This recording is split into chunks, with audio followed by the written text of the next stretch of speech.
Morning, good afternoon, and good evening, and welcome to this global stakeholder consultation, stakeholder engagement for integrated actions to advance the SDGs and the Pact of the future. Forgive me for starting things a little bit late, but we just wanted to make sure we have all of the technical details working correctly.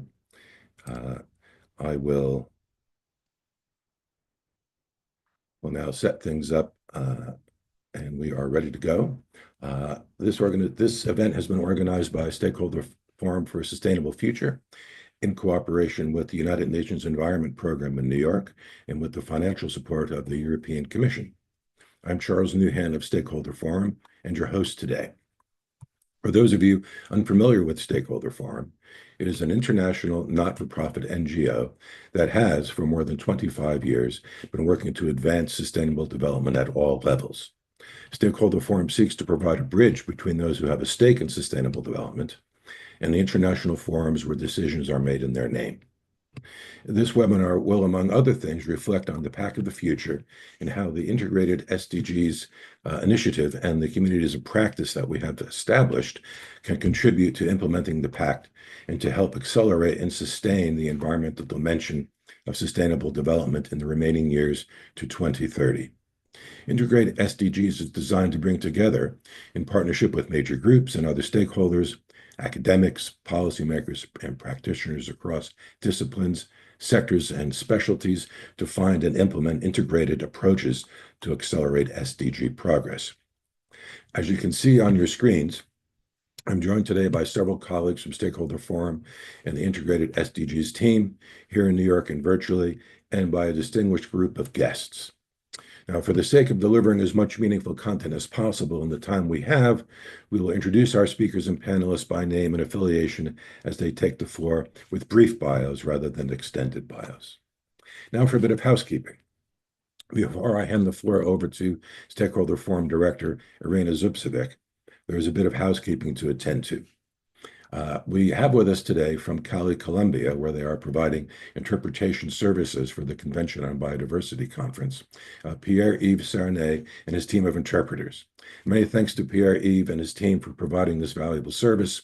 He will share their website details in the chat box for those of you looking for that sort of a service in the future.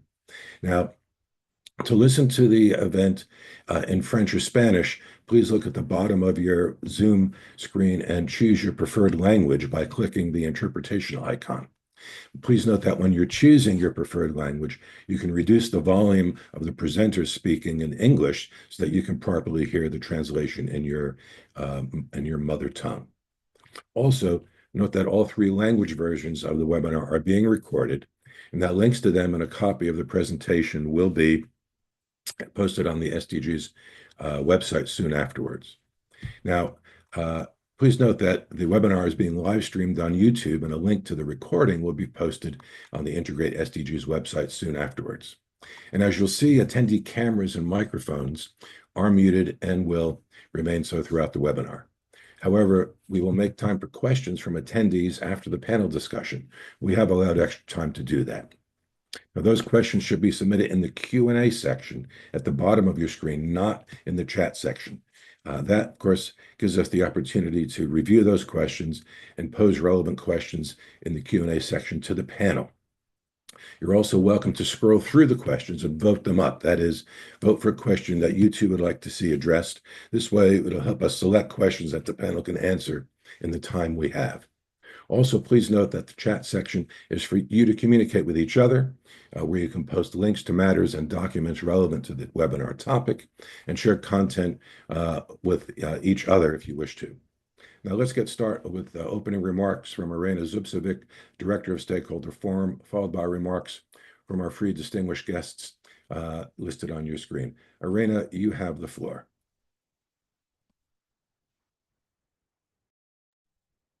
Many thanks, Charles. Greetings to all, and many thanks to all attending this webinar and to all the speakers and also all those who contributed to the organization of this webinar, and also to the translators. The webinar is taking place very soon after the Pact for the Future was adopted in September as the outcome of the Summit of the Future. As you know, the main aim of the summit was to reestablish trust in multilateralism, but also among stakeholders. Stakeholder Forum had a side event during the summit about integrating SDGs and initial discussions on delivering sustainable future looking beyond 2030. It was inspired by the Stakeholder Forum's most recent project, made possible by generous support by the European Commission and UNEP, and it's called #IntegrateSDGs. This project is designed to bring together in partnership civil society, stakeholders, academics, policymakers at all levels, and practitioners across disciplines, sectors, and specialities to find and implement integrated approaches to accelerate SDG progress, as we have seen that integration is one of the most difficult challenges in SDG implementation. We are going to hear more about the project from the leaders of the 3 communities of practice that we have established, and they are integrated actions to advance the SDGs, nature-based solutions to advance the SDGs, and SDGs as framing for just transition strategies, as well as how to engage with us. We hope that by bringing together major groups and other stakeholders, we'll inform our future cooperation and work so that we can continue working on accelerating implementation of the 2030 Agenda and the SDGs in a cross-cutting way. It is important in this regard to mobilize collective action to address global challenges more effectively. Chapter 1 on the Pact of the Future on Sustainable Development and Financing for Development focuses on some key areas and actions for implementing the SDGs, and we should have a roadmap to guide our actions. We believe that #IntegrateSDGs can be a good way to utilize actions from the Pact to accelerate SDG implementation, but also to spearhead thinking of beyond 2030, as integration will be as important for any future framework as it is for SDGs now. And I'm looking forward to hearing more from our speakers and the discussion on the panel. Many thanks once again, and over to you, Charles.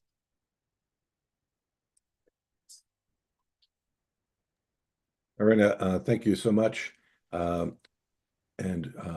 me begin by saying that we appreciate that initial background, and in particular on the importance of the Pact for the Future.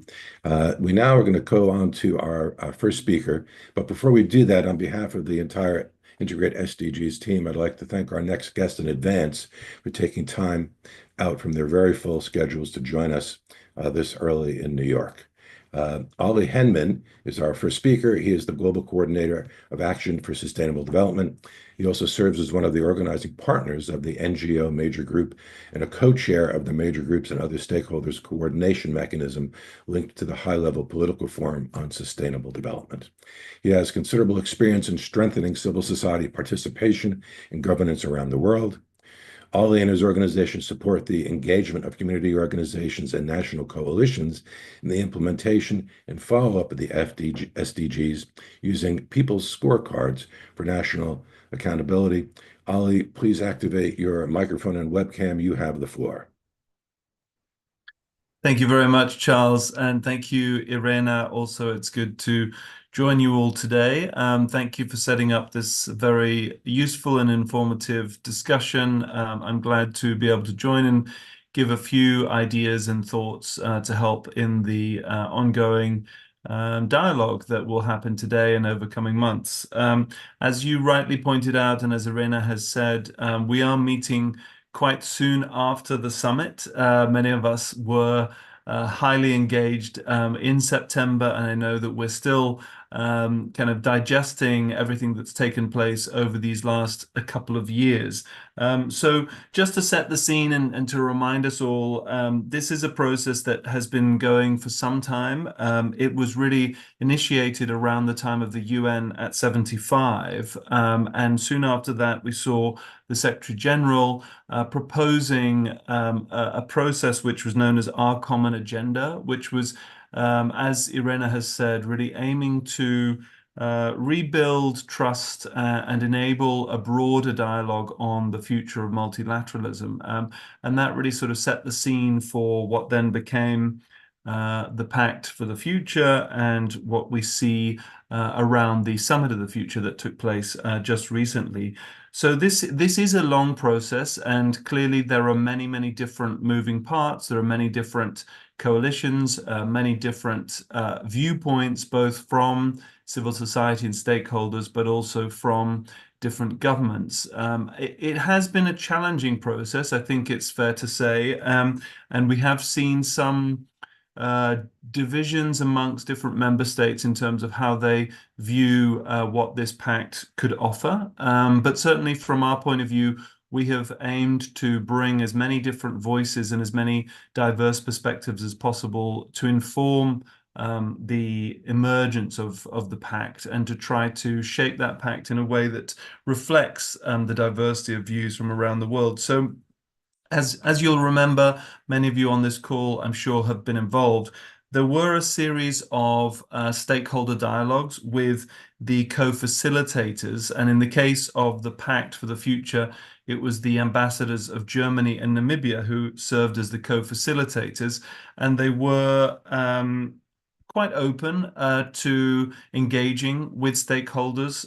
As I say, there was a series of dialogues directly aimed at bringing in civil society voices and stakeholder voices.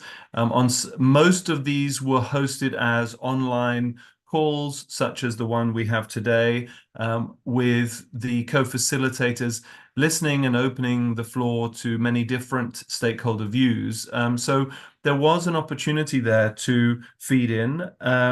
Furthermore, there was a physical conference that many of us attended in Nairobi in May of this year, the Civil Society Conference, which was hosted together with the support of DGC, the UN Department for Global Communications. And again, that gave another opportunity for a very diverse range. Sorry, June. The actual conference finally took place in June, but it was a run up through May and June. But those sessions in Nairobi also gave another opportunity for very wide discussions on the 5 key chapters of the Pact for the Future, and many different sessions were hosted.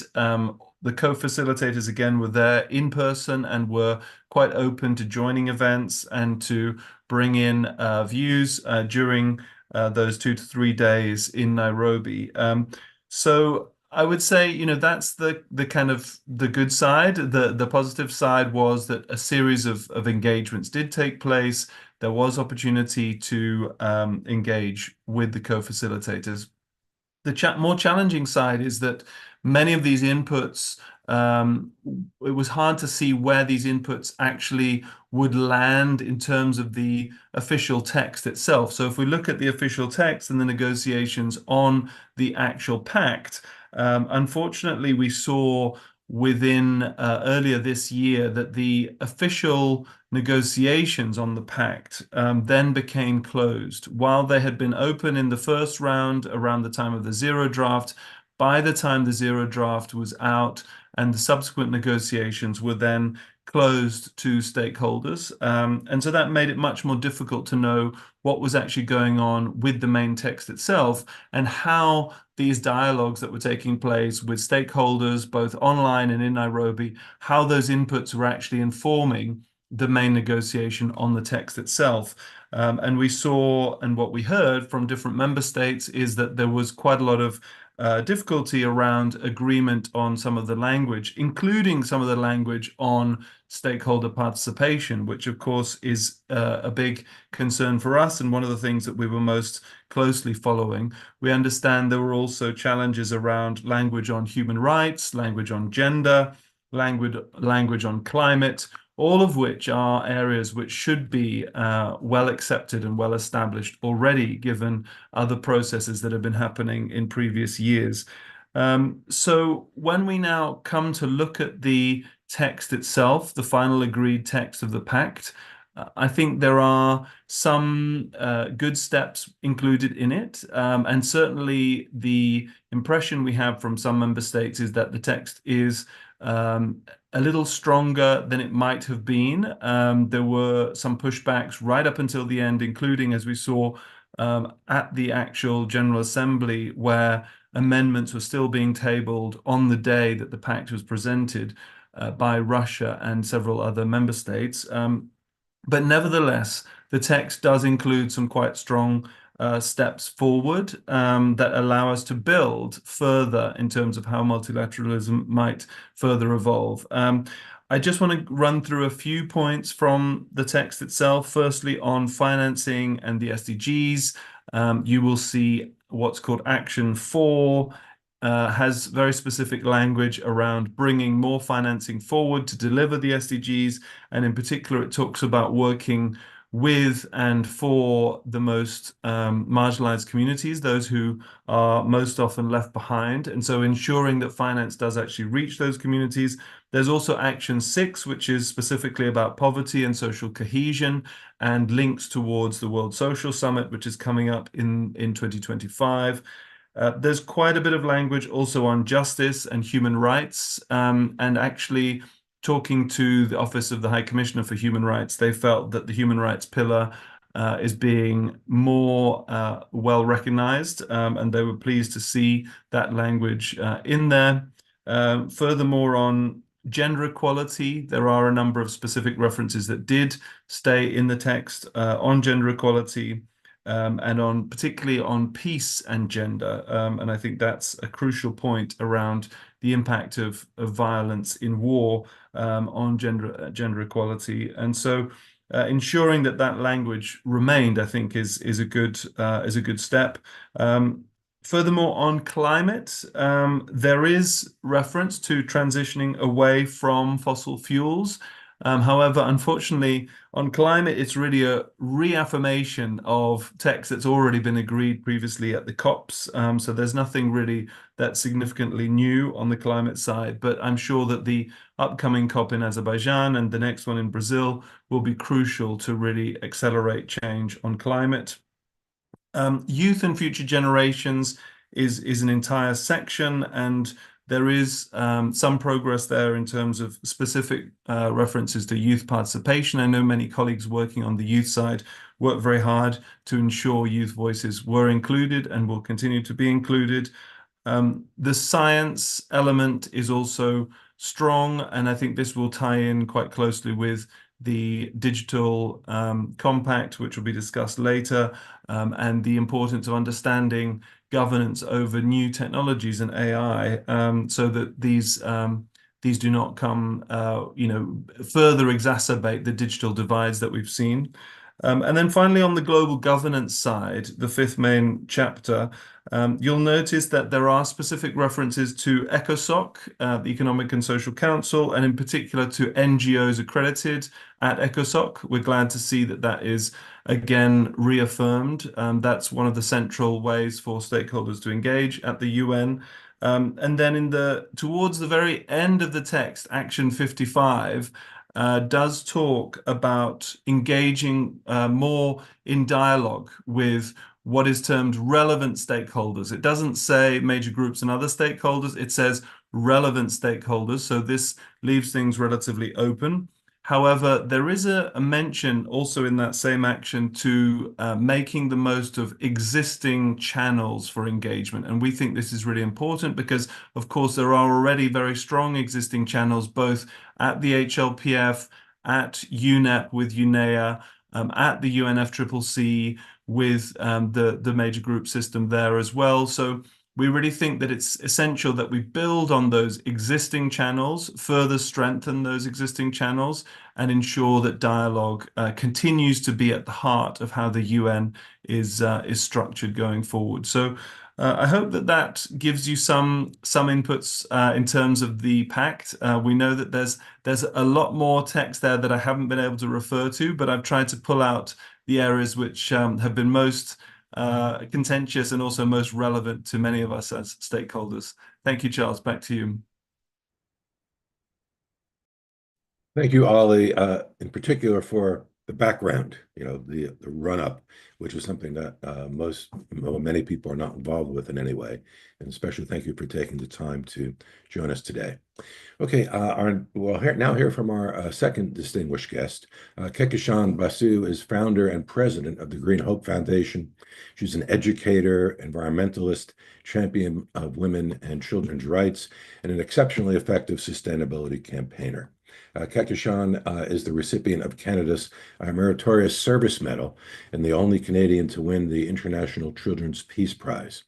A Forbes 300 under 30, a Forbes 30 under 30. Kekishan is also a United Nations human rights champion and one of Canada's top 25 women of influence. Ms. Basu, please activate your microphone and webcam, and you have the floor. Thank you very much, Charles, and hello, everyone. As always, delighted to be here to share with you my thoughts on the Declaration for Future Generations, and just really wonderful to be amongst people who are committed to creating a more sustainable, a more just and equitable world for all. But before I share my thoughts on the Declaration itself, I wanted to take you back to about exactly 12 years ago to when the Rio Plus 20 Earth Summit released its outcome document, the Future We Want document. And that was one of my very first United Nations conferences. I had been invited to speak there, and I was only 12.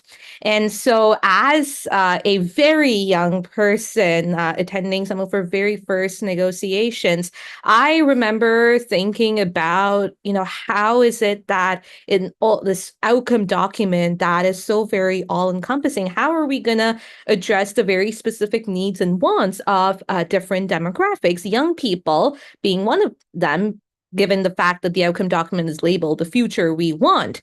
And something that really stood out to me in that outcome document was number 31, which was emphasize that sustainable development must be inclusive and people-centered, benefiting and involving all people, including youth and children. And I was like, okay, this is great that it's there, and their youth was mentioned throughout the outcome document in certain places as well. But I recall feeling very odd about that because there were 50,000 delegates there, but only 5 people under the age of 18, me at 12 being one of them. And I thought that this was really, really strange that you were talking about young people and the future generations and literally labeling your document the future we want, but young people actually were not involved at all in either making the outcome document and being a part of the process, or even like in its implementation at the highest levels of policy making thereafter. And that was what inspired me on my return home to found Green Hope Foundation, so that children and young people like me at the time could have the knowledge, skills, and the abilities to be able to think and act for a sustainable future, so that we wouldn't be excluded from such decision making ever again in the future.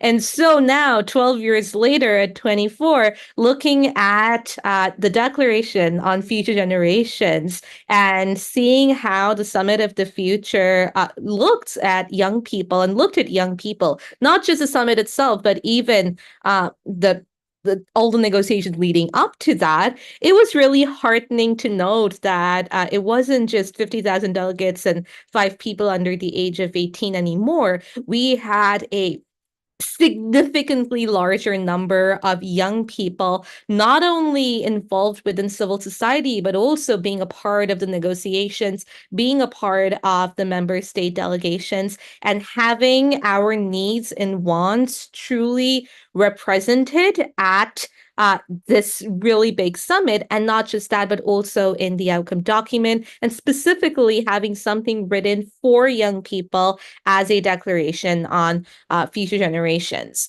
So looking at that, I feel like one of the very first things that I really liked about it, like speaking as a grassroots actor, was, I think, the fact that it reinforced the importance of environmental stewardship. I mean, that's obviously really, really important given the fact that we're being bombarded with multiple environmental threats, climate change, land degradation. So I feel like having that explicitly outlined in the declaration really puts forward the groundwork for a more sustainable future. And by having more future-oriented environmental policies, we can ensure that resources are preserved for not just present generations, but for future generations as well. And not just that, but in our economic systems as well.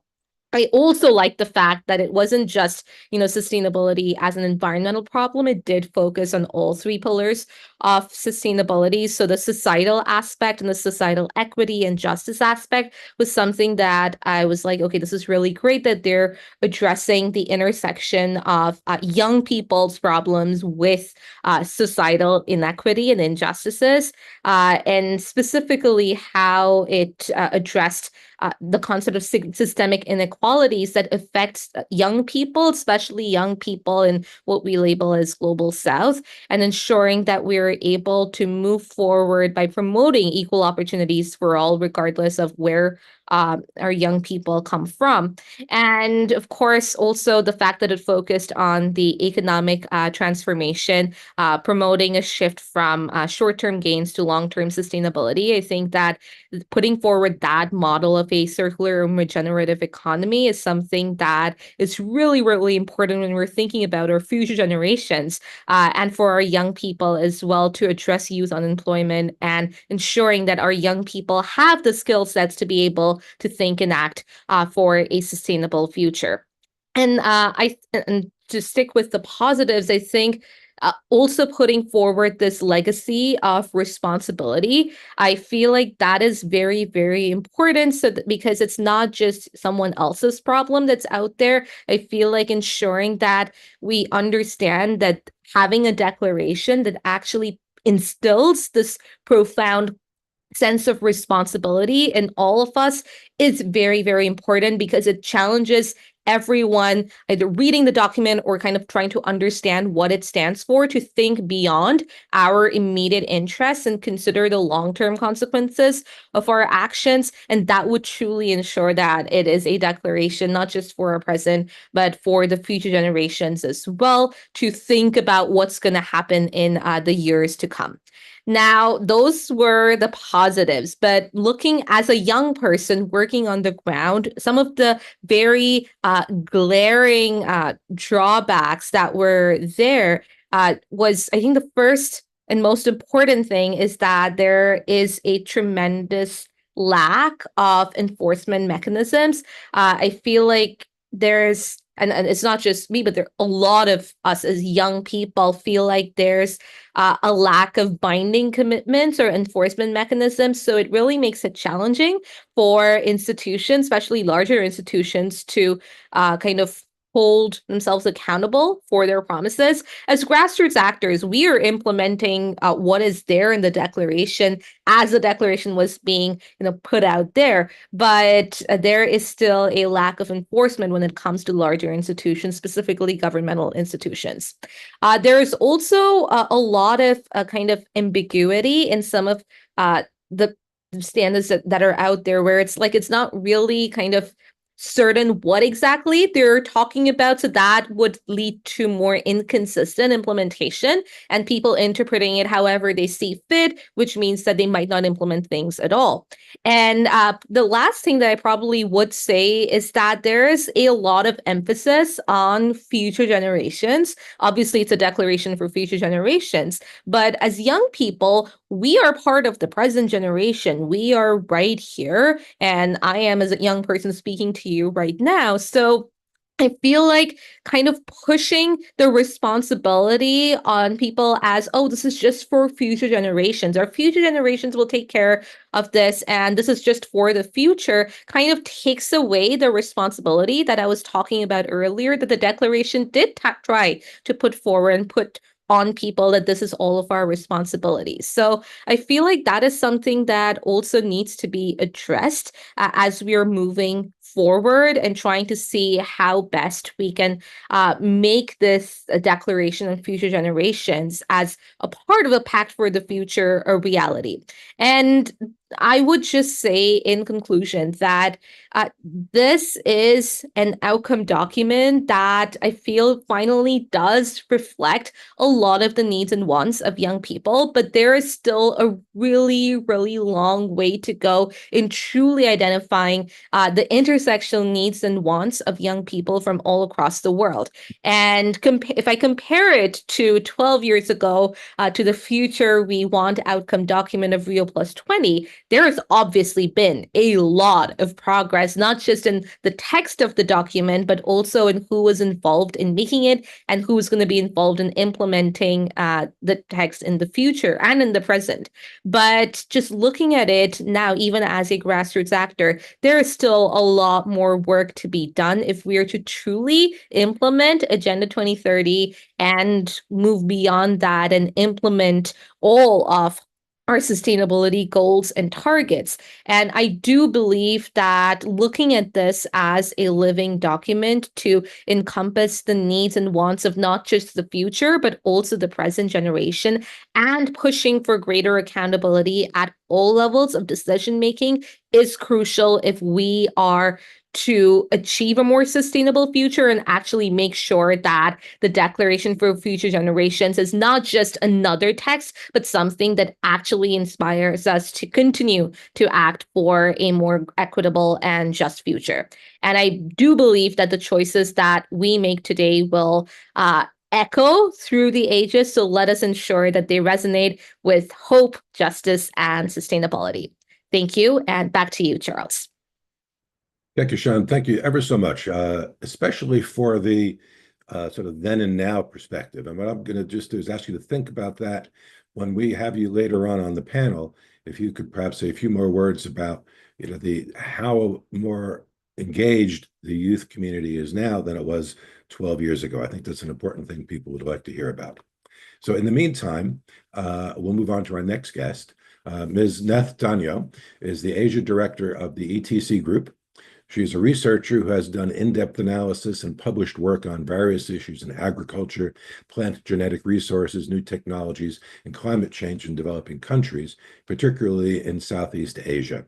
Neth represented environmental non-governmental organizations in the advisory board to the Climate Technology Center and Network, the operational arm of the technology mechanism of the UNFCCC, and in global environmental governance discussions at UN Environment.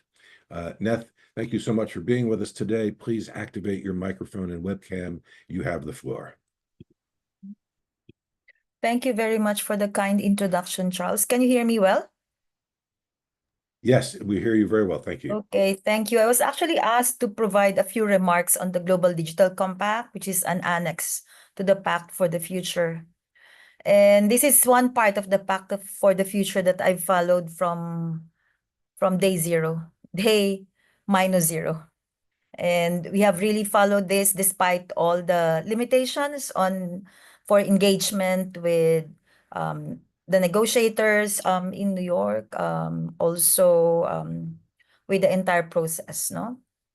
With the onslaught of digitalization across every aspect of people's lives, especially since the global pandemic, there were actually high expectations on what the GDC or the Global Digital Compact can do.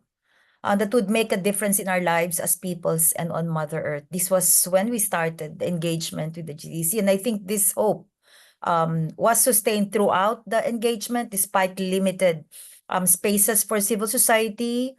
Like we provided inputs through the series of informal consultations and meetings, online meetings organized by the co-facilitators, by the tech envoy. How much of those were reflected in the final output and also the draft have been quite disappointing, but with that kind of process, what can you expect, no? And as I said in a previous webinar organized by the Stakeholder Forum, this is a different engagement that led us to this outcome, unlike the 2030 agenda, where there was a lot of in-person engagement and also engagement at the national, regional, and international level by stakeholders, by civil society, in particular in the process of the negotiations that crafted the document. We have very little, if at all, space, no, of engagement in the GDC and the Summit of the Future document in general, the Pact for the Future. In the GDC, we were not just expecting a document that will outline or present cooperation in digitalization or digital cooperation or ensuring that everyone benefits from digitalization. There was also a lot of expectation to make sense of how digitalization works, how we as peoples can shape it towards our benefits, collective benefits, not just for those who control these technologies to decide on what benefits us or not in this technology. There were also expectations to curtail corporate concentration, which the GDC, in principle, recognizes, and to regulate big tech as their digital platforms are impacting society, economies, livelihoods, and the environment. And lastly, there was big expectation to put a stop to the attitude of breaking things fast, of the Silicon Valley tech companies, which practically directly run counter to the very essence of the precautionary principle in which the SDGs and the 2030 Agenda and Rio are built on. The GDC clearly stands on a premise that digitalization is a default and that we just have to accept it as our collective fate. Sad. It's an example of a technology from the top down, already deployed, and we just have to see how we can benefit from it and see how it works and leave it to fate. So it's largely that. There's nothing in the GDC that questions digitalization, its premises, the way it's being developed, the framing, and the way it's behaving now. And I have to also say at this point that digitalization is not the only technology that we should be talking about, because like I think Ollie in his presentation said that the science, technology, and innovation part in the Pact for the Future looks okay, and that I will discuss that in this presentation. No, I will only be discussing digitalization, which is what the GDC is all about, but this is not the universe of the technology, science, and innovation that we should be discussing in order to advance the Pact of the Future. And definitely science, technology, and innovation, or STI, is far broader than just digitalization and should not be resulting to technology lock-ins. And that in a broader sense, and also in its very core, STI should not undermine the capacity to develop new technologies through different knowledge systems, not just formal knowledge systems. In the GDC, there is, yes, a recognition of risk and recognition of unknown and the unknown unknowns of digitalization and the need to mitigate them and to avoid harm. However, there are no mechanisms, very little capacities in developing countries to be able to address this risk and to recognize this unknown and the unknown unknowns, largely because there is no mechanism at the global level for horizon scanning, for technology foresight, and much less on technology assessment. No, I think this, while the principles are there are actually no mechanism at the global level to allow the world to recognize the risk before they happen and also recognize the unknown unknowns and how to mitigate them. In human rights angle, there are guardrails. I wouldn't say they are sufficient, but there are, I think, some level of adequacy in terms of guardrails and ensuring human rights are protected and respected, including with regards to privacy and online gender violation. But beyond that, especially when digitalization gets applied to specific areas of our economy, such as food and agriculture, there's barely any mechanism at all to mitigate risk, particularly those that involve the commons and also rights of farmers and communities with regards to data collection and use, commercialization of data. It's also a very important observation that leaving no one behind remains an elusive dream that definitely we cannot attain in 2030 if we look at it from the GDC, from what we have in the Global Digital Compact. We have to note that digital divide is essentially about a development divide that subsumes the divide between North and South, within countries, and between genders. The enabling technologies that would allow digitalization to happen and for benefits to flow and even trickle down are actually absent or lacking in many parts of the Global South. It's not just about connectivity or access to the internet, but basic access to things like electricity education, basic services that would enable people and communities to participate in digitalization. No, there are bits and pieces that try to address it, but it doesn't really root out the lack or absence of access to these enabling technologies. And this in the midst of irony, as data centers that store and processes data that are harvested in the course of by digital tools are actually requiring so much water, so much energy to operate, and also requires so much more in terms of training algorithms that power artificial intelligence, artificial generative intelligence, which guzzle up so much water and energy. And the irony of it is those who have little or no access to water and electricity are actually experiencing less access to these fundamental resources to ensure survival in the face of the climate and biodiversity crisis, as shown in the trends in Africa, for example. There is very little reference to environmental costs of digitalization in the GDC, especially of AI. While the GDC recognizes in general that there are environmental footprints of digitalization and its potential to unlock new capacities and opportunities for environmental sustainability, it actually fails to recognize the increasing environmental cost of digitalization in terms of water, land, energy to critical minerals that are extracted from the most vulnerable ecosystems, and often within ancestral lands of indigenous peoples, and soon even from the deep sea, and in the near future from space, such as through asteroid I mining. like this hammer, as some of you know. So Even it's the start of the afternoon even session. the So, proponents of expertise, sorry, hang on. distinguished delegates, Can you hear that noise from ladies and my end? gentlemen. I can hear. I'm not sure who's, but I'll just ask everyone who's not speaking, please mute your microphones. Thank you very much. I'm sorry, Neth. Go ahead. Can you hear me now? Yes, we can hear you fine. Yes, I think there was some noise somewhere that I could hear.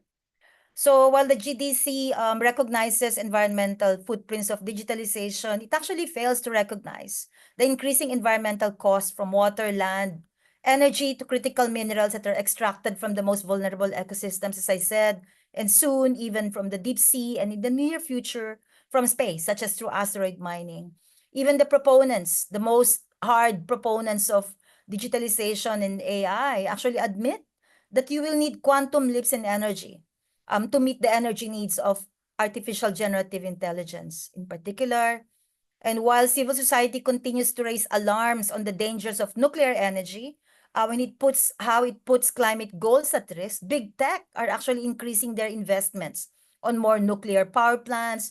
Their investments on renewable energy is merely for showcasing than genuine commitment, more on carbon offsets than direct investments in renewable energy infrastructures.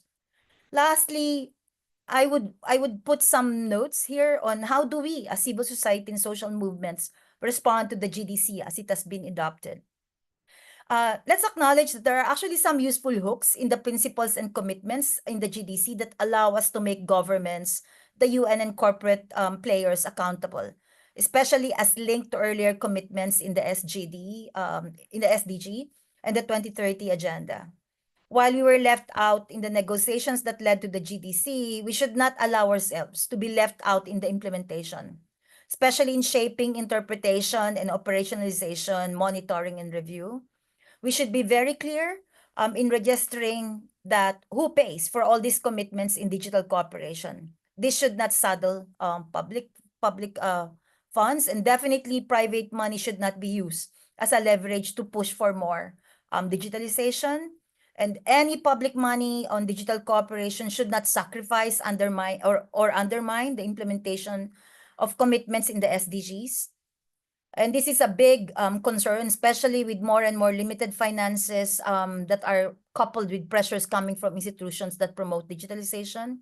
Second, on control, there should be a push for realization of support for locally controlled and connectivity and infrastructures, also mentioned in the GDC, especially on governance over data generated from communities and the environment. Third, we should be very clear that those impacted by these technologies, not by the providers, should be defining the benefits, that the decisions to digitalize should rest on the users, depending on their needs and capacities. There should be evaluation of these technologies before they are deployed. And lastly, there should be recognition and protection of new sets of rights that are needed, such as the right to be excluded or the right to opt out, and also to defend existing rights such as food sovereignty, indigenous people's rights, and farmers' rights. So thank you. I hope those are useful. Neth, thank you ever so much. Yes, absolutely. Thank you for such a comprehensive overview. And I would just ask later on, when you're part of the, if you're able to stay with us towards the end, it would be good to hear from you more about the generational divide, when it comes to the digital world. We have the young people who are much more engaged, but older people, other parts of the world who aren't as familiar with technology. So it'd be nice to hear a bit about that from you a little bit later. And thank you. Okay, now the next part of our presentation here is going to be from me, very briefly. Before we move on to our presentation on the IntegrateSDGs communities of practice, I would ask, are you all able to see the shared screen that I've put up? I don't know that's it's being shown yet. It is. Yes. You do have it. Excellent. Very good. I'm going to be quick about this. We're running a little bit late, so I will just breeze through this. It's not meant to be all that comprehensive. I think I've gone to the end by mistake, so please forgive me.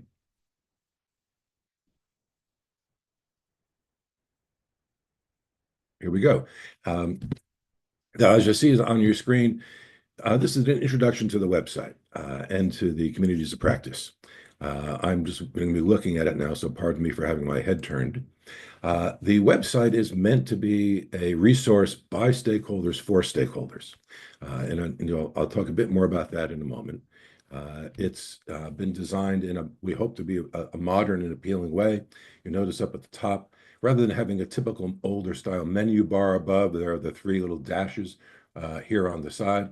And when you click on that little dash, you come up with the menu of the website. And as you can see, really pretty much everything that is accessible at the moment is shown here, as well as a search function. As we populate the website with documents and SDG actions and so on and so forth, the search function will, of course, become much more useful, I should say.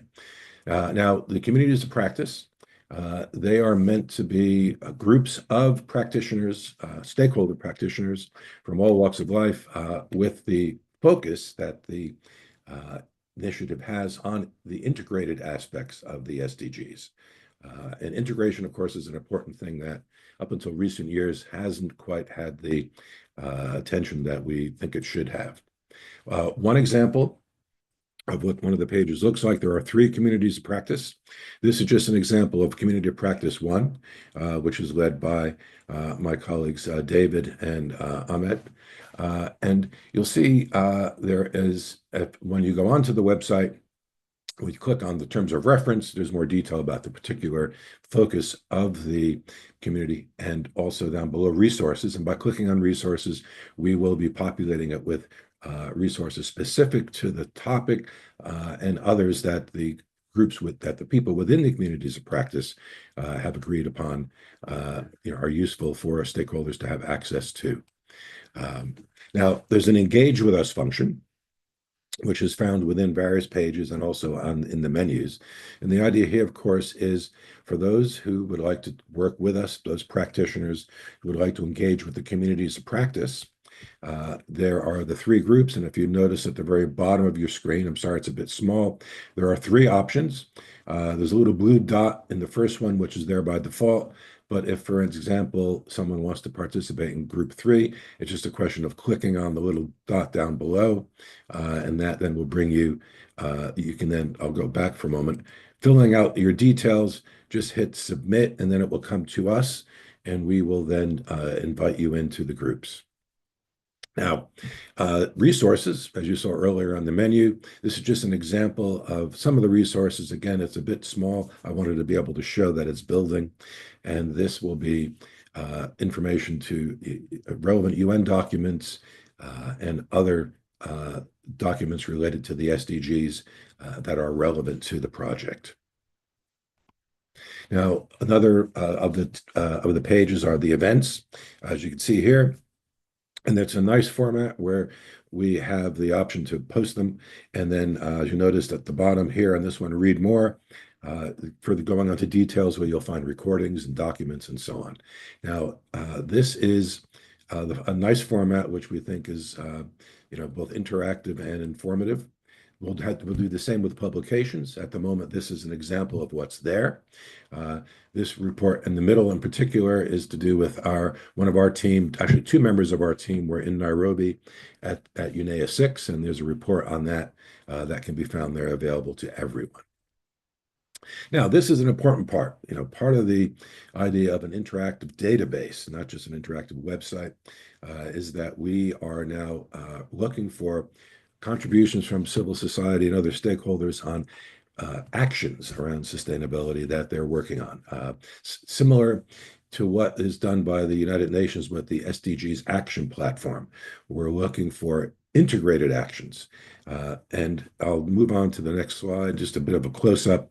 You'll notice here down below, there's a link on the website that brings you to the questionnaire. And this is, again, it's a bit small, but the questionnaire populates a spreadsheet, which we will then soon have a function in the website that will populate a posting that looks similar to what you see, similar but not the same as what you see on the UN SDG Actions platform. So the idea is to have multiple initiatives, partnerships, and actions that you can share with others, and to help to, the goal, of course, is to magnify success and good practice throughout the world.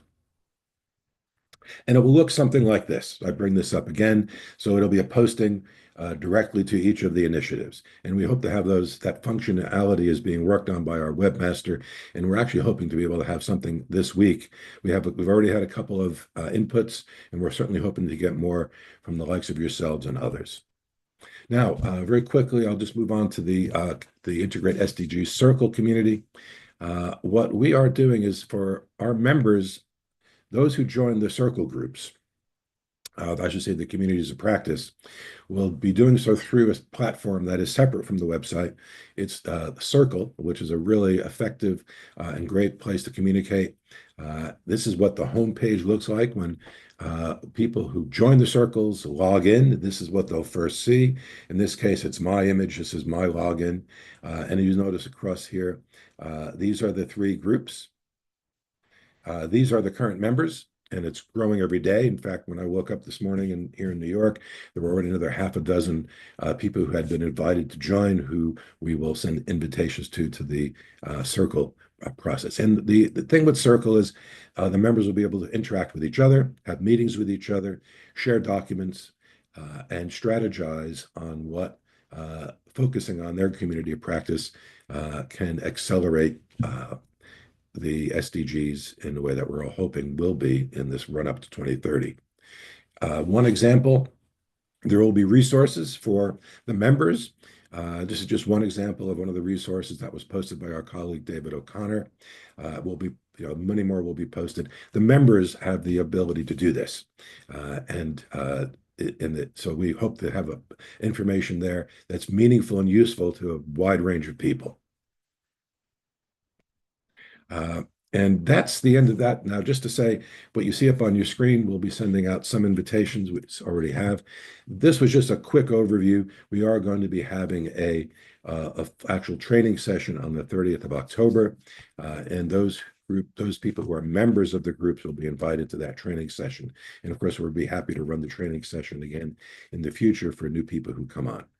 Now, that is it from me at the moment. Let's take that down. And next, we are going to have our presentations from our team at the Communities of Practice. And I'll bring that screen up again just for a moment so that you can see it. As you can see on your screen now, I hope, we're going to have presentations by David Horan, Jan Gustav Strandvenes, David O'Connor, and their colleagues. So without further ado, I'm going to ask our first COP leader, David Horan, to take the floor. He and Ahmed to please activate your cameras and microphones, and we'll hear from them. Thank you. Thank you very much, Charles. I have a few slides here, so I will just share my screen. So I was asked to provide an update on the Community of Practice 1 on integrated actions for the SDGs that I'm leading along with Ahmed, who you can also see in the sidebar here. David, are you able to put it on a full view? Yeah. We're seeing the slides on the side. I'm trying to do presentation view. There you go. Excellent. Thank you. Okay. Thanks for that, Charles. So I'm aware, some of you might have already seen this before, and others may not have. So my idea is to provide an update and also present the project and try to do all of that within 5 minutes. So in terms of what's the overarching objective of this community, it's to try to advance integrated implementation of the SDGs up to 2030. So one of the strong points of emphasis on the goals being interlinked and the need to implement them in an integrated way. But it didn't really elaborate much further on how to do that. Although importantly, it did put a very strong emphasis on stakeholder participation and multi-stakeholder partnerships.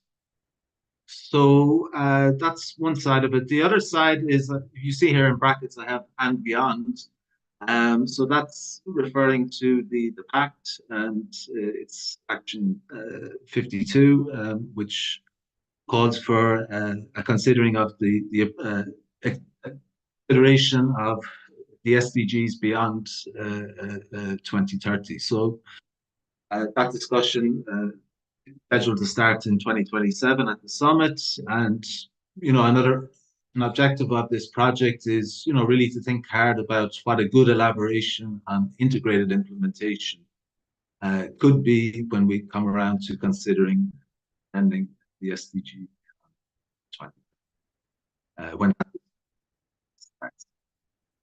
So just in terms of the rationale for the project, it really started, all of you are aware there's a lot of talk about how we can account for synergies and trade-offs. So in the run-up to the summit, we ran a webinar series where we brought together experts from very different walks of life, from policy, from research, from practice, all across international, national and local levels, and also business, to discuss how they would seek to implement a goal or achieve progress on a goal in an integrated way. And it was very interesting. One of the outcomes of that series was it became clear there's a lot of, you have the narrative, there's a lack of progress on the SDGs, but there's actually quite a lot of action going on, and especially to try and account for synergies and trade-offs, but within governments at national and local level. There's a huge amount of research being done on trying to account for synergies and trade-offs across goals. Even businesses, they're thinking about the impacts of their actions across multiple SDGs. But a lot of this work is going on within specific sectors, and it's not, there's very little interaction happening across the different work streams. So it's often happening in a siloed way. And what's also interesting is the way, depending on where you're looking at it from, the way you think about integrated approaches can be, you might focus on some synergies, you might ignore the trade-offs, you might focus on a more top-down policy approach, or it might be more bottom-up, bring in stakeholder participation. So, there's lots of scope there, I think, to bring together all of these different communities and to, explore, refine, and learn from each other about how we can really strengthen integrated approaches in such a way as to accelerate progress. And that's really the aim or the value is to try and provide a platform in order to have these discussions and enable this learnings across different sectors and levels.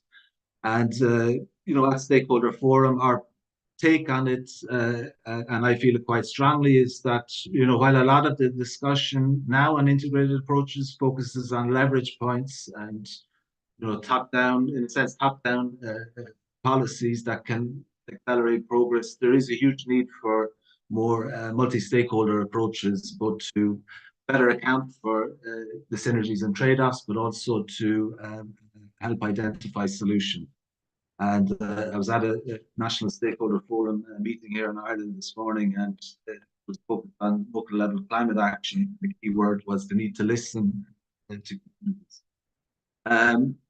Okay, so what will we do? This is the terms of reference. You can find them on the website. I have the link just below. But basic idea is to showcase innovative actions or research or projects that are being undertaken to a multi-stakeholder audience, and through that to really to share experience, share successes, failures, new research, and to promote a critical exchange of ideas so that we can try to strengthen integrated approaches to the SDGs.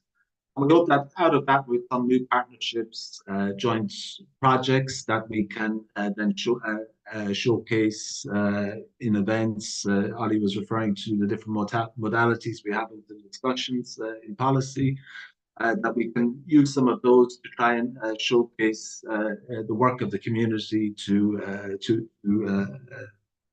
audiences concerned with how we approach implementing. Okay, so just in terms of organization, just 6 main features. So membership is open to anyone who's either working on integrated approaches to the SDGs or is interested in doing so. And if you contact us, or if you become a member, then you will become part of this online, we try and get you set up on our online communication platform, which is Circle. And we have a small team that's helping to manage that, including myself, Ahmed, and Charles. And we also have particularly over the next while, we aim to have our work program will focus around 2 to 3 workshops, half-day workshops per year, where we will, showcase different initiatives, actions, interesting actions on integrated implementation to our community. So in terms of the value of joining, I would say it's the opportunity to bring your initiatives or research or action to a broader audience, to get feedback on it, participate in co-learning with the opportunity then of really improving that and inputting it through the various modalities into policy. So we aim to showcase the most innovative actions on our database, and also to build up a library of resources that can act as a common knowledge pool to promote co-learning. So how to join this community? As Charles mentioned, you can join it through our website under the Engage With Us tab in the banner on the right-hand side. I put in the link here. It's just a short questionnaire. If you fill out your name, your email address, which COP you're interested in, and just provide some information about what you or your organization are doing or are interested in doing on integrated approaches to the SDGs. You'll receive then a welcome email from us and have to join the community. And just in terms of updates, we're at the end of phase 2 now, which concludes at the end of this month. And that has really been a capacity building phase, getting an online presence, the website, our communication platform working. We've held a number of events, some at the conferences, side events, and we've also had some consultations with experts in here, the major groups, in order to try and build up a community that we can then invite into the COP. In the next phase, very much the plan is to get our workshops up and running, and the intermediary step here is to set up an advisory board, and over the next few months, we will be setting that up with the aim of really helping to identify interesting work that's going on, whether it's local, national, or international level, whether it's in business, society, or in research or in policy, that needs to be brought to the attention of the community. And advisory boards would be key for helping to do that. So if you have any suggestions around that, it's a good time to get in contact with us. Here's our email addresses. It's a work in progress, and your thoughts and would be very much appreciated, so that we can get this working in the next phase in a way that for everyone involved. And finally, then, just before I pass the floor, the other COPs, which my colleagues David and Jan Gustav will introduce, share many of the same features in terms of their plans and in terms of reference, but they differ in terms of their focus, and they're now going to cover that. So unless, Ahmed, you want to add anything to that, I'll pass the floor back to Charles. Back to Charles. Thanks, David. David, Ahmed, thank you so much. What I would like to say, David, is thank you for the presentation, and to others. When David shares that presentation with me, we will put it on the website. And I have put in the chat box the link to the Engage with Us. We'll also share the text from the chat box with you when we when the Zoom platform sends out links tomorrow morning. Now, having said that, we're running a little bit late, so I'm going to pass the floor now to my colleague, Jan Gustav Strandenes, who is the leader of COP2. Jan Gustav, you have the floor, and I'm very grateful if you could stick to time. Thank you so much. Thank you, Charles. I'll do my best to stick to time. And just as the beginning, I don't have any slides, but the approach to each of the three communities of practice are the same. So that what just David Horn said also applies to this community of practice.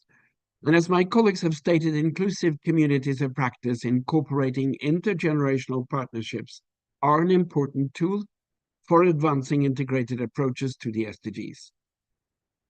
They also appear as the most difficult to accomplish. And as stated, our aim is to bring together civil society and other stakeholders, academics, policymakers at all levels, decision makers and practitioners across disciplines, sectors and specialties to find and implement integrated approaches to accelerate the SDG progress. The three communities in our project cover three themes: integration of the SDGs, as David Horn just explained, the just transition, which my colleague David will do after me, and mine, nature-based solutions for sustainable development. We have also defined a set of common objectives and deliverables for this project. Sharing knowledge and good practices, exchanging ideas and integrated approaches, refining and applying tools designed to leverage integration, fostering collaboration and partnerships to advance integrated actions, and perhaps most importantly, linking field experience and practice with effective integrated policies. All these with examples are found in our website. We can also summarize the purpose of our project and say that we aim to challenge orthodoxies in our efforts to accelerate the implementation and understanding of the 2030 Agenda. When speaking with possible partners and developing a world based on sustainable development, our feeling is that present strategies and plans reflect a traditionalist view of development, with ideas of SDGs added on to be able to tick boxes for sustainable development. And more often than not, these development plans do not reflect an understanding or an integration of a new paradigm where sustainable development with the integration of the 3 dimensions of sustainable development, including the often referred to dictum of leaving no one behind, is made fully operational. The community of practice that I'm responsible for, nature-based solution, is case in point. The Stockholm Conference on the Human Environment, which took place in 1972 and which also founded the Human Environment Program Unit, was the first intergovernmental conference to adopt language where the right to a clean environment was expressed, where the need to protect, preserve, and safeguard nature was expressed, and where we found language indicating that development should be based on experience from nature, as nature was rife with nature-based solutions. It took 50 years for the global political community to adopt the rights to a clean environment as a human right. This was agreed to by the UN General Assembly in 2022. It also took the global political community 50 years to agree to a resolution that called for a solid implementation of nature-based solutions. This was agreed to by the UN Environment Assembly also in 2022. Progress in safeguarding nature is slow, and nature is still treated as an inexhaustible resource. As we are now approaching another COP or another COP for biodiversity, we are again reminded of the precarious state that nature is in, shown the fast rate of species extinction, increased pollution, and growing global warming. The global biodiversity framework will again be discussed, and solutions to progress will hopefully be identified. We will also integrate elements of this in the COP. A few weeks ago, the UN General Assembly agreed to the Pact for the Future, as we've heard today. Nature itself is mentioned, but does not have its own chapter. Sustainable development does, and integrated in this chapter, there are several actions referring directly to nature itself. Still, in this large and important document, nature is referred to less than 10 times, and nature-based solutions has no reference. Another key focus of our project is the involvement of stakeholders. We expect that a majority of our stakeholders will be recruited from civil society.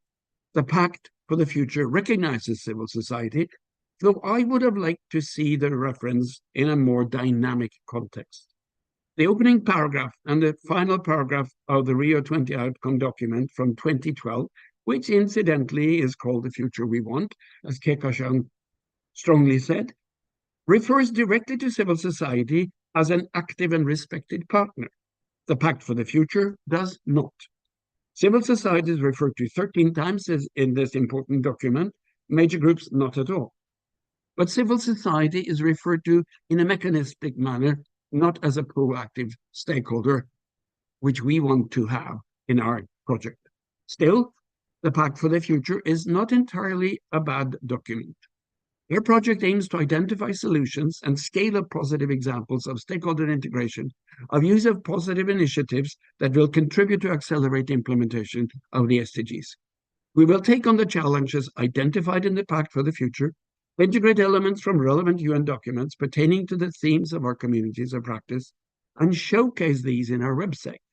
We have a segment there, as David Horan and Charles pointed to, named Resources, and there we will publish positive results and examples to be replicated. We will publish relevant UN documents and research papers, all with the purpose of disseminating information and learn from experiences from stakeholders in the field.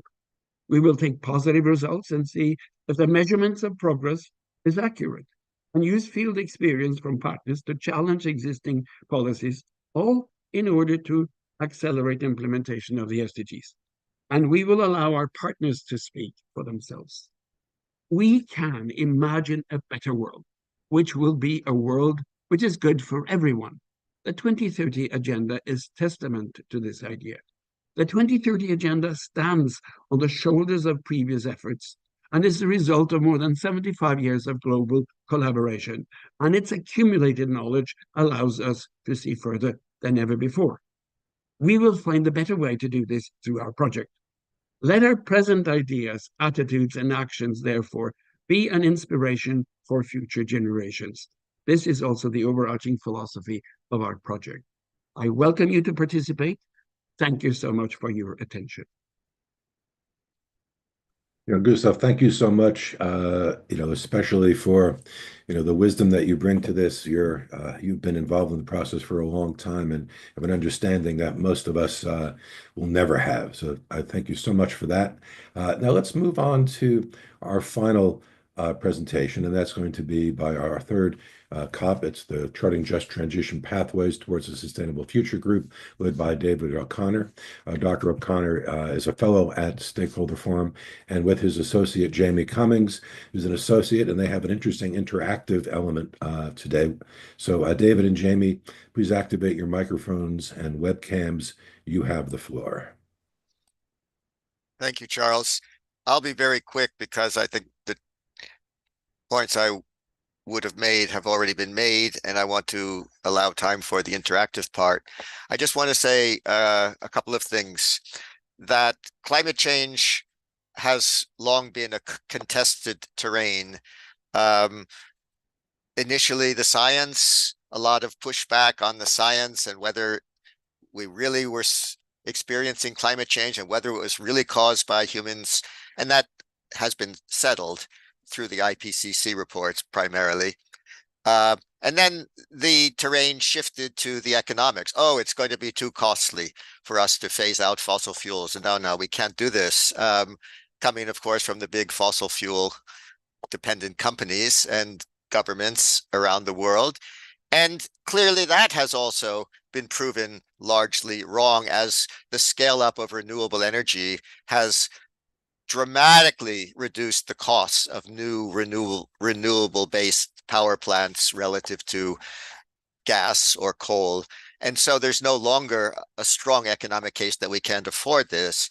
So now the debate, if you will, the contest has shifted to who will bear the costs of the transition.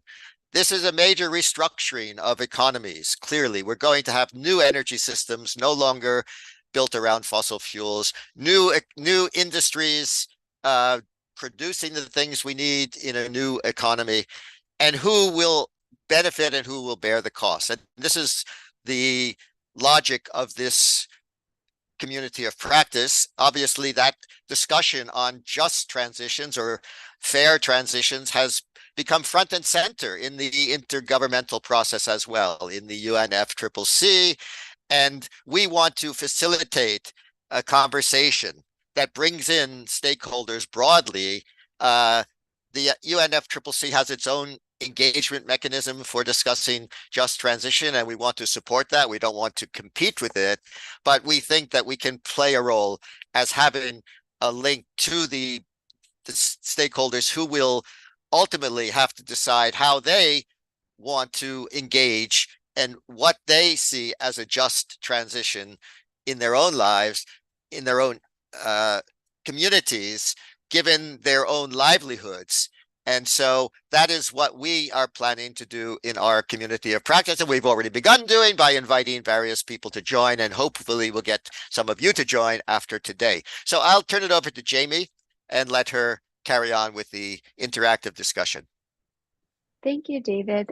So yeah, I'm Jamie Cummings. I'm an associate helping to support the Just Transition community of practice. And now you've just heard from our three leaders, David, and Jan Gustav. And now that you have a bit more of a sense of the purpose of the IntegrateSDGs platform, our website, our circle, our idea for the database, I wanted to try to be a bit more interactive with the audience. So I have just two questions that are on a Mentimeter, if you have ever used this platform before. I've put the link in the chat. If you would like to join there, you can do so. And also I will share my screen, which has the Mentimeter open. So you have a few options. You can click the link in the chat. You can scan the QR code that's now on the screen, or you can type in menti.com, that's MENTI.com, and then you can use this code listed at the top, that's 11920705.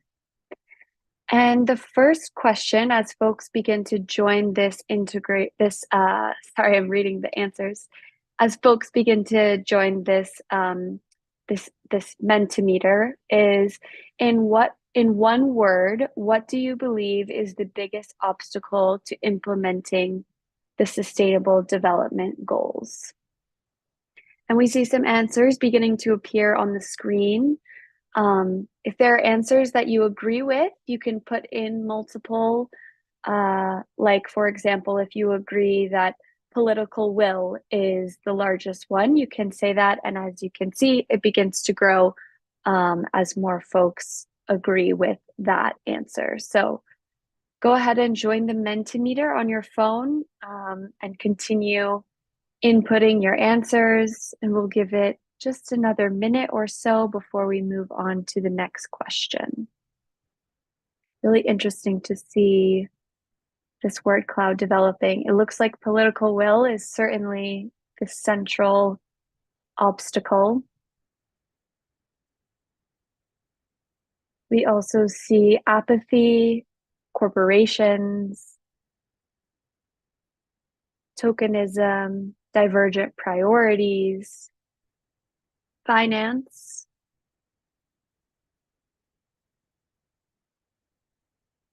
Great. Yeah, really interesting to see what you all are thinking about. Finance is growing a little bit larger, as well as partnerships. Okay, great. Thank you all for participating. I will go ahead and go to our next question. So this is a question where you will pick what you believe the aspect of our IntegrateSDGs project you think you would find most valuable. So the options are bringing together diverse stakeholders, sharing knowledge and good practices, like via our database, for example, refining and applying integration tools, fostering collaboration and partnerships, and linking field experience with policy. Or if you have another idea, feel free to put other, and then you could share in the Zoom chat what you're thinking about there. This is just helpful for us to know what you all are most interested in if you participate in one of our communities of practice. Great, we can see them moving live on the screen.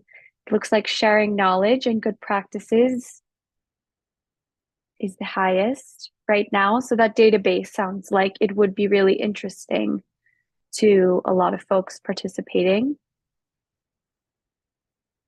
Looks like linking field experience with policy is a close second. So interesting to see that we know folks are amazing practitioners in their own field and could bring that personalized experience to the table. Great. Okay, also really interesting. Thank you all for sharing. Those are the only two questions that I have. So thank you all. Really interesting to see, and hopefully more of you can join our communities of practice and participate in IntegrateSDGs. And David, I'll pass it back to you if you wanted to have any last words. Thanks. No, given the time, thank you very much, Jamie. That was great. It really went smoothly. Given the time, I'll pass it back to Charles to start the panel, please, Charles. Thank you, David and Jamie. Jamie, that was brilliant. Thank you so much. We'll share that. I'm sure you'll figure out a way to get it to me so I can share it with everybody, those results. Also, of course, it'll be seen on the recordings. And just before we move on, we are getting lots of interest. I'm seeing in my emails you have people who are clicking on the engage with us and letting us know that they'd like to be part of one of the circles. We're a small team, so give us a day or two to get back to you on that, but thank you so much. It's really very encouraging. Now, let's move on to our interactive panel. You should be able to see briefly, I'm going to put those names up on the screen. As you can see who our group is going to be. We do have one member who might not be able to join us, Daniela Tilbury. is one of our members, one of our fellows, but also, as you see, chair of the Network of Institutions and Leaders for Future Generations. A very important part of what we're looking to see with, after the Pact, and the importance of intergenerational work. What I would say is to our panelists, now that we've seen this, I'm going to drop that down. Neth, if you're still with us, you're welcome to join the panel. Earlier on, I wasn't quite sure at the last minute whether you were going to be with us, and I appreciate if you're still there. Here, Charles. Yes. We'd love to have you. And I'm going to ask all of the panelists to please activate your microphones, or at least activate your cameras. And of course, this is going to be moderated by our colleague Ahmed Rashid Al-Kabati. Dr. Kabati is an associate of SF, and he's based at University of North Carolina. So thank you all. I'm going to go away now and leave it to the panel. I'll put up the gallery mode so we can see everybody. And there you are. That's great. And those of you who are not participating, if you are able to hide your non-video participation, there we go. That's great. Marianne, thank you. As you can see, we have a very distinguished panel. AR, I'm going to hand it over to you. All right. Thank you, Charles. I'll just start with a brief introduction. My name is Dr. Ahmed Rashid Al-Katabi, and I'm an associate at Stakeholder Forum. And I'm helping to support Dr. David Horan with the Community of Practice on Integrated Actions for the SDGs. For right now, I'll be moderating an esteemed panel to discuss a few different things. The Pact for the Future, SDG implementation, and the communities of practice that Stakeholder Forum has just recently launched that you just heard all about. I do want to start by thanking Ali Henman and Kehkashan Basu for their insights in setting the stage for the panel. I'd also like to welcome some of them back, right? To welcome Kehkashan and Jan Gustav and Neth Dano back as part of the panel discussion. To that end, I have prepared a few questions that integrate the topics together that I will be asking our esteemed panel members. Before I get to that, though, I want to encourage you, the audience, to submit questions through the Q&A function. I will do my best to both monitor that and what's going on with the discussion and integrate your questions to the extent that I can. Now, I will ask each of our panel members to briefly introduce themselves, and then I'll kick us off with our first question. So please just unmute yourself and briefly introduce yourself, and then we'll get started. I can call on you one by one. Neth, would you like to start? Yeah, so I'm Neth Dano from ETC Group based in the Philippines. Wonderful. Kehkashan. Hello, I'm Kehkashan Basu, founder president of Green Hope Foundation from Toronto, Canada. Jan Gustav.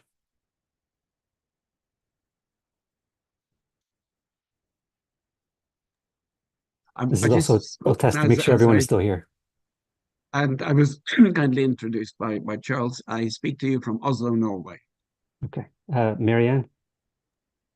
Hello, I'm Marianne Beisheim. I'm a senior researcher at the German Institute for International and Security Affairs in Berlin, Germany. Okay. Am I missing anyone? Yes, hello, I'm Catherine Catherine. Yes, of course. Last but not least. Secretary General of Norwegian Forum for Development and Environment. Okay, wonderful. I think we're all here. All right, so to start us off, there's a long way to go to achieve the SDGs, especially by 2030. Most recently, the Pact for the Future was one of the major outcomes of the Summit of the Future, and it charts a path to addressing the most pressing needs of our time. I know some of you have already touched on some of your thoughts, but from each of your perspectives, what really came out of the Pact for the Future, and how do they get us closer to meaningfully implement the SDGs and the 2030 Agenda?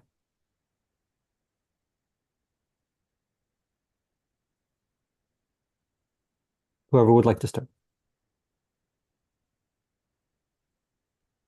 Okay, I can go first if you want me to. I think in general, there's a recommitment to the 2030 agenda, and I think that's important almost 10 years after the adoption. And it's very strong because the G77 made sure that this is like in the first chapter of the Pact, and it wasn't planned like this. So I think that is a good sign. And then more specifically, we have 56 actions that, in my view, generate something like an enabling environment for accelerated SDG implementation, especially when it comes to the means of implementation, but also when it comes to new and emerging issues since 2015. So allow me to give a few examples from the 5 chapters of the Pact. So in the first chapter, we have already heard it from Ollie, access to finance.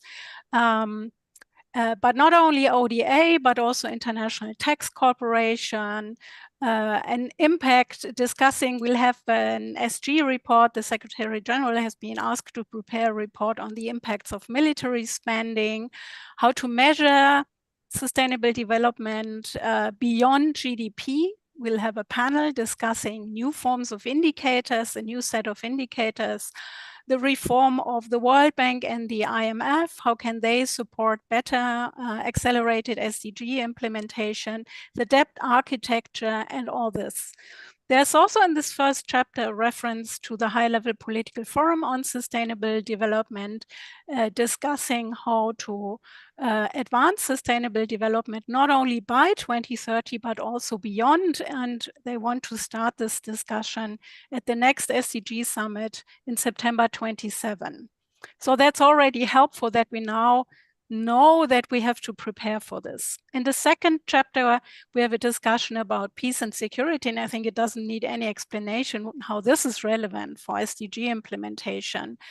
So they discuss peacekeeping, peace building, prevention plans, and the protection of civilians. The third chapter discusses closing the digital divides. We have already heard quite a bit about this in the first section. Also technological innovations, artificial intelligence, better data. Well, this is very relevant for future SDG implementation. And chapters 4 and 5 discuss how to strengthen the global governance around the SDGs and how to work with these relevant stakeholders that Ollie and also Jan Gustav mentioned. Maybe, you know, for example, chapter 4 not only discusses the relevance of youth, but also how to bring in more of a long-term perspective in policy making, also future-proofing decision-making, and also how to deal with future complex shocks like the corona crisis have been, for example, or wars and their impacts on the cost of living crisis, for example. And in chapter 5, we then have this discussion around the meaningful participation of stakeholders, specifically regional and local authorities. We have seen this long-term trend that cities and communities really want to participate more in the implementation of the SDGs and then also present their voluntary local reviews. So all this is in the Pact, and I think that's really relevant in terms of implementing the SDGs. Jan Gustav, I know you've, and Kehkashan, you've mentioned some of your thoughts. Catherine, we still haven't heard from you. We'll come back to both of you in a second, but just want to make sure that you have a chance to intervene. Thank you, and thanks for letting me be a part of this discussion. I have to say I agree with everything that Marianne already said, so I'm not going to repeat. I had many of the same points. I think I would just like to highlight when we're discussing the integration of the SDGs, the mentioning of beyond GDP as something very important, but also everything else that Marianne said. Well, here's something that maybe you know, all of you can think about more. So are there any specific SDGs that is prioritizes over others? And does it potentially introduce new SDGs post 2030?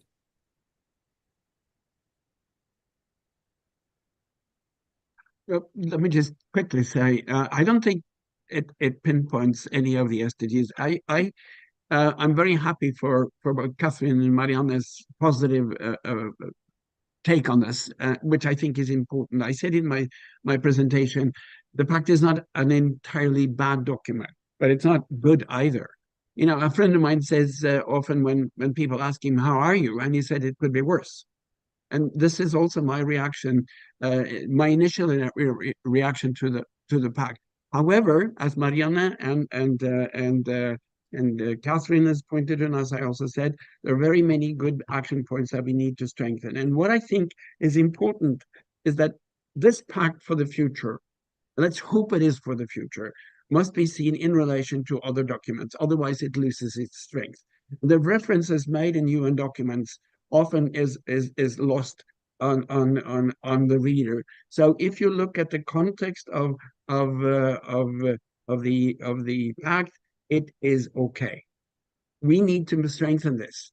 I have a lot to say about the lack of respect for civil society, but again, it could be worse. I mean, some of the iterations, I was really fearful that civil society, the NGO community, could be lost completely. And as I said in my statement, it is a passive way of respecting civil society.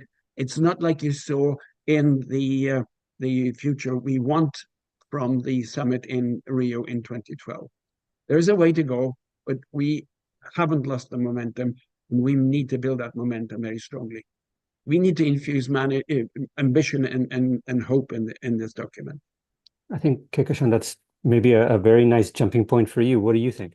Yeah, absolutely. I completely agree with that, that if we kind of just look at the Pact for the Future, it's just a separate document from like everything else that is going on, like we won't be able to get anywhere. We need to be able to understand that, okay, yeah, we can use it as a framework for action, sure, but there needs to be action taken. Like that is the most important part. It's not so much right now about that, oh, there's a text there that says that we have to do this. Where is the implementation? How do we ensure that what's written in the text actually gets implemented and that we are actually an active part of what goes on in the present and in the future? So that is something that I think is really, really important. And a lot of people have spoken about the finance today. I'm just using that as an example.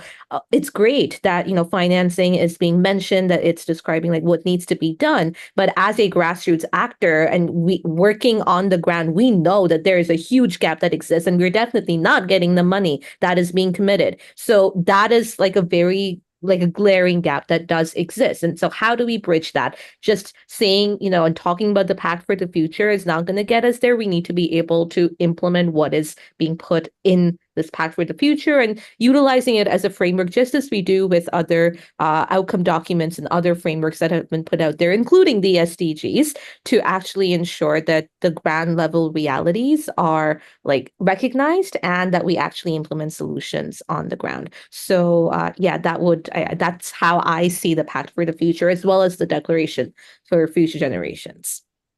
So just to follow up on that, I guess, is there anything you think in particular is there anywhere where we're falling short?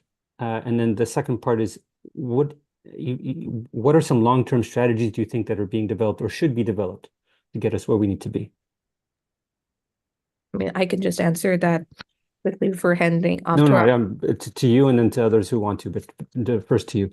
I mean, there's a lot that needs to be done. There's no one size fits all solution that's going to like magically get us to a sustainable future. I mean, all of us in civil society in this space have been saying this for a really long time, that and since way, way back, when even before Rio Plus 20, that we need to be able to address all of these multiple intersecting crises in a localized fashion so that we're able to actually address the unique needs and wants of people from all across the world. So yeah, I can't give a one-size-fits-all solution right now that says, oh, yep, sustainable world is here.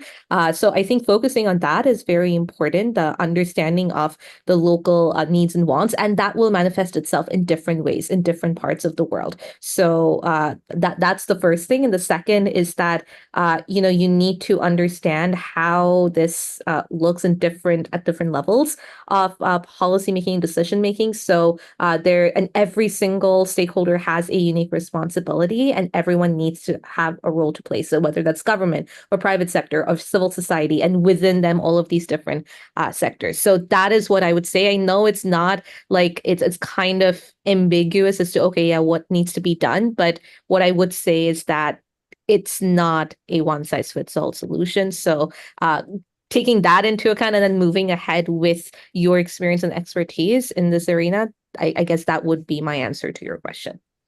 Sounds great. I'm just going to briefly recap the question just because we have another member of the panel just joined us, Daniela Tinbury. So I'll just recap the question and then open it up to the floor to whoever else wants to answer that particular question. But Daniela, the question that I'd asked the panel is what really came out of the Pact of the Future and how does that get us closer to meaningfully impact the SDGs in the 2030 agenda? And I just asked a question about where do you think you're falling short and what are some long-term strategies that need to be developed? So as you think about that question, maybe maybe Catherine or some other member of the panel can respond. Yes, I totally agree with the previous speaker, but I'd like to highlight the lack of finance. I mean, we have a huge finance gap all over the place, all the different issues that we're working on and the different UN processes. There's this lack of finance, so that is not properly addressed in the Pact. I mean, it is mentioned, and there's a need of the finance architecture needs to be restructured, and there is this important meeting next year, the Financing for Development conference in Spain in June and July, which I think will. I don't know. I try to be, Jan Gustav is usually more of an optimist than I am. I try to be an optimist, but it's very difficult to be an optimist when it comes to the finance gap right now, because we need more for development, we need more for climate change and biodiversity and all over the place. So, but there is a good process going on now on the tax convention, which could be an important step. But yeah, I think financing is a huge challenge. Great. Can I just very quickly say, I agree with what Catherine said, and let's not be fooled. Back in 2021 or 22, UNDESA estimated the cost of fulfilling all the 17 SDGs or the 2030 agenda as such. And they came up, which is more interesting, not in terms of trillions of dollars, because that frightens us, but it amounts to about 5% of the global GDP. Which means that we can have 95% to fool around with in other areas. 5% of the global GDP is what we need. So we do have the money. So I agree with Catherine there. We need this, and let's not be fooled by all this rigmarole that we can't afford it. Of course we can. May I come in at this stage? Of course. Of course, the floor is yours. Thank you. My apologies for joining in late. I was just giving a keynote at another seminar, so I've only just finished. I just have to say that I was, I guess, excited by the new energy that came out of the summit, even though there were lots of disappointments in terms of the actual concrete tangibles that came out of it. I think the quality of the conversations were significant, and I think the opportunities to re-energize investment and prioritization of the SDGs was a key takeaway for me. And I'll give you an example. You know, the Global Digital Compact, which was there, unfortunately wasn't tied too well to some of the outputs of the UN summit. But nevertheless, what it did was it energized a new dynamic between the implementation and development of the SDGs and an agenda that is escalating very rapidly, and whether there's a great deal of investment and excitement around AI and the new technologies. So what I saw was an opportunity for the SDGs to jump into this space and to look at ways in which those who want to advance this agenda could form partnerships with those who had been distant previously with the implementation, and bring the new energy, the new financial frameworks, and the new opportunities more center stage, not necessarily to agree with the sense of direction that these global compacts are providing, but to actually add to the challenge of what it is we want our future to look like, and to use these platforms to establish a new dynamic for the implementation of the SDGs. So I felt that, having been involved with the SDGs from the start, that we had reached a point where we were plateauing in terms of energy, but that there wasn't enough of an impulse anywhere. And I feel the Summit of the Future was successful in reinvigorating those energy levels and providing new partnerships for us to advance SDGs in new ways. And that's my main takeaway from having been in the summit.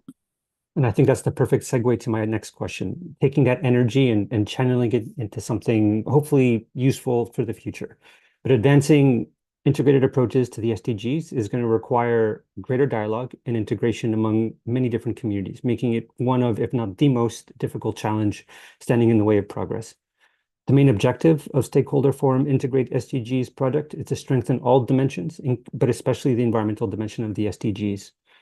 As you've all heard, and you have at least Jan Gustav on this panel, our Stakeholder Forum has recently launched 3 different communities of practice, one on integrated actions, one on nature-based solutions, and a third one on just transitions. So from each of your vantage points, what is the role of stakeholders in advancing integrated approaches? And how can the platforms that were just created better connect what's happening on the ground with policy discussions at the UN? I can go first Please. as someone who works on integrated approaches at the ground level. I think my response relates to what Daniela was talking about right now with there being kind of lower energy when it comes to achieving the SDGs. I think that is very much at the highest levels of policymaking. As a grassroots actor, like that's definitely not the case, because civil society actors, and specifically those working at the ground level, have been working tirelessly since before the SDGs were adopted. And I can say that because I was the youngest out of the 193 young people selected to represent each UN member state when the SDGs were adopted at the General Assembly, and being a part of the negotiations before that. And I was 15. And as a child, even, I was able to recognize that what they were discussing at these really high-level forums, like that was exactly related to the work that I was doing with Green Hope Foundation that I'd founded 3 years prior to that.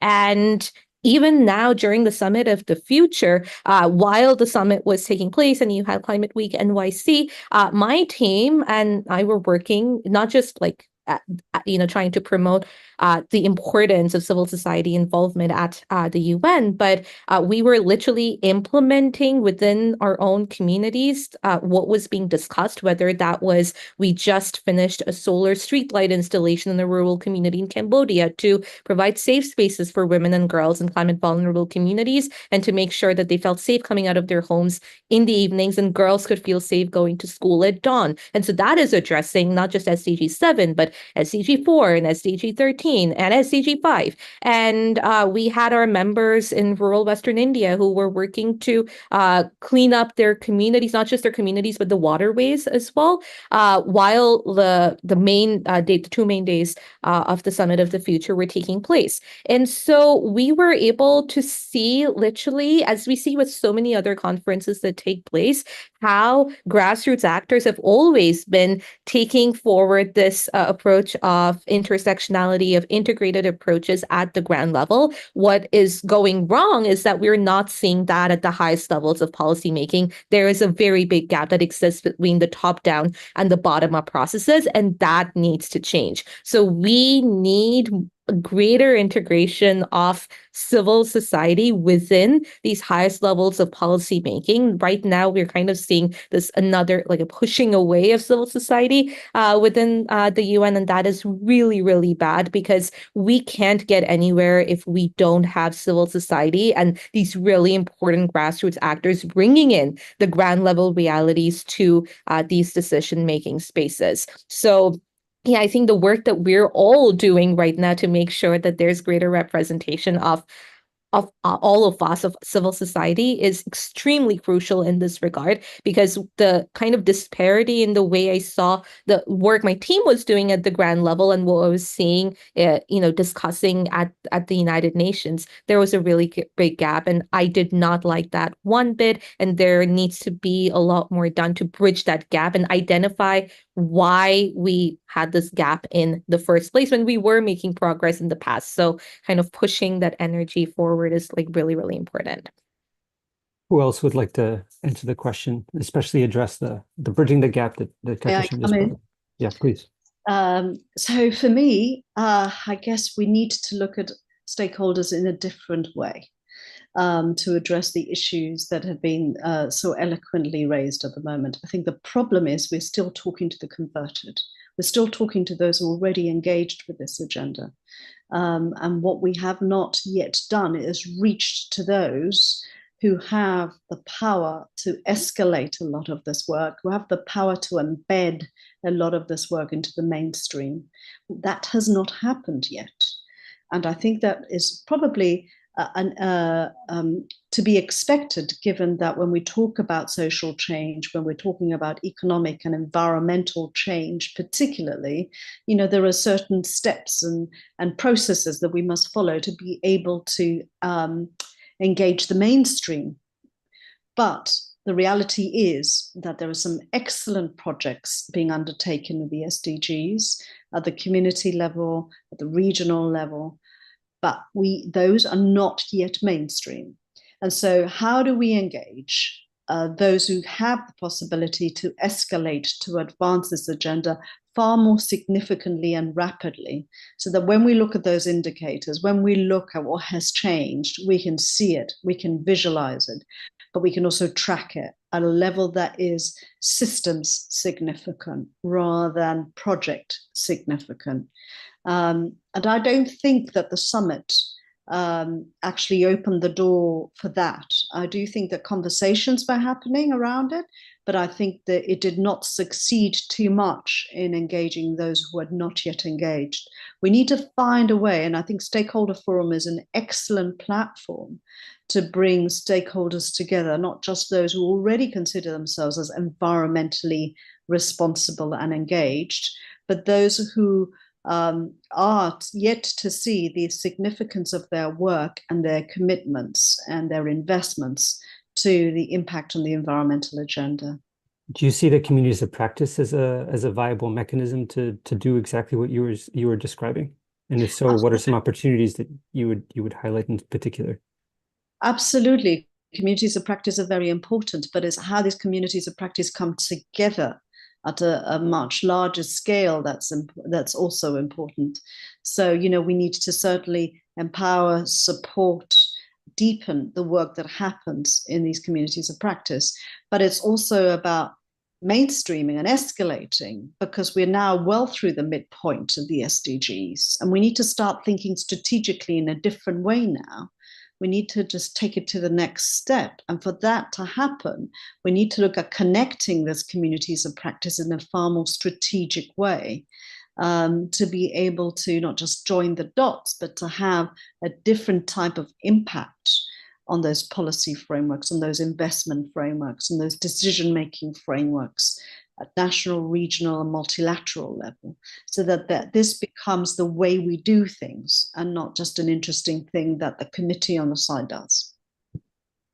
Jan Gustav. Yeah, let me just comment on that. And one of the things that I think that the community practices can do, and which I said, is that we'd like to challenge the orthodoxies of the approaches. I think Kehkoshan's organization is proof to what I'm going to say. We listen to, or we read the annual reports from UNDESA and from the Secretary General, and it's basically doom and gloom. We're behind, we're behind, we're behind. And if you look at the statistics, 17 to 20% is on par or ahead of schedule. Another 50% is okay, not really advancing fast, but it's not bad. Together, that's about 70%. Now, 30% is behind. Why are we always presenting this as doom and gloom? The SDG have penetrated the UN system, has penetrated the international scene like no other idea ever before. And there are so many grassroots organizations out there that are working positively, that never is listened to. And you said one thing which I think is very difficult, Professor Tilbury, and that's the system discussions. It's going to be very difficult to change that overnight. But we are changing so many things at the grassroots level. And it is all these small sums together that actually makes a different picture, I think, than what is being presented in these large UN conferences. What I'm afraid of these large UN conferences can do, like the Pact of the Future, is undermine the position of civil society. And I think that one of the iterations for the Pact, the document, looked really, really, really bad. And thankfully, it is not as bad as I feared at once. But giving the position of civil society a respect that we had back in the 2012 outcome document from Rio 20 is necessary. That's failed. But I think we need to challenge the orthodoxy and look what's happening at the grassroots levels, like Kekoshan's organization is a good example of. And going back also to what the Mentimeter said, it's lack of political will. I also say it's lack of political understanding of what's happening. If you look at the fact and analysis or lack thereof in the Pact, you know, I would say that lots of the delegates are not really up on what they should know. And talking about integrating the environment into this, it took 50 years for the international community to accept and find a definition and a resolution for nature-based solutions. And that shows to me not the slowness of the political system, but the ignorance of people that do not really grasp this. And the young people, and this is what's optimistic about this whole process, the young people today have a different approach and understanding and willingness to do things differently. And that makes me, as a relatively old man, very optimistic on behalf of the future. Thank you. I love your optimism, young Gustav. Others on the panel, would you like to? Yes, yeah, please. if I may add Yeah, to this. Let me start with two observations. One, Jan Gustav, I agree with you indeed that the main failure of the Pact for the Future is that the environmental dimension is rather weak. Examples, right to development is in, human right to a clean, healthy and sustainable environment was kicked out or at least very diluted. Strengthening of the UN's Environmental Assembly got kicked out in the end. Transitioning away from fossil fuels, the language around that got really weakened quite a bit. The main success of the Summit of the Future is that a large majority of member states supports a more networked approach to multilateralism, that is an integrated approach, and a more inclusive approach, working with stakeholders, as we have discussed before. What matters now really is that coalitions of member states and others, academia, civil society, business, or communities of practice, take forward these 56 actions in the Pact. And I think there are many avenues to that. The outcome documents themselves propose a twofold approach to implementation, follow-up, and review. They say, for one, use all existent, relevant, and mandated fora and intergovernmental processes for implementation, follow-up, and review, whether that's today's the COP that starts today in Cali, Colombia on biodiversity, or in December on climate, or the HLPF or UNEP, whatever it is, FFD4 conference next year, or the World Summit on Social Development next year, and then go and push for an integrated approach, and a truly integrated approach, because my feeling was that during the negotiations, member states, when they talked about a balanced approach, they tended to mean focusing more on developmental, economic, and social aspects, less so on environmental aspects. So I think, for example, during the HLPF, with its reviews and the focus on peer learning, and I'm fully with Keshen there, we should aim to convince others by sharing examples of how integrated approaches deliver better results in terms of scale, speed, and durability. And field experience in that context is super relevant and almost always more convincing than lofty concepts. And the second avenue is that we need to prepare for the review, the high-level review. The Pact says that we will review the implementation of the Pact at the beginning of the 83rd session of the General Assembly. That is in September 28. And I think we as academia, you know, civil society and others, need to come up with assessments. We don't have a mandate for a Secretary General report in preparation for this review. So I think it's up to us and others to come up with our own preparatory work and our assessments to prepare for the high-level review.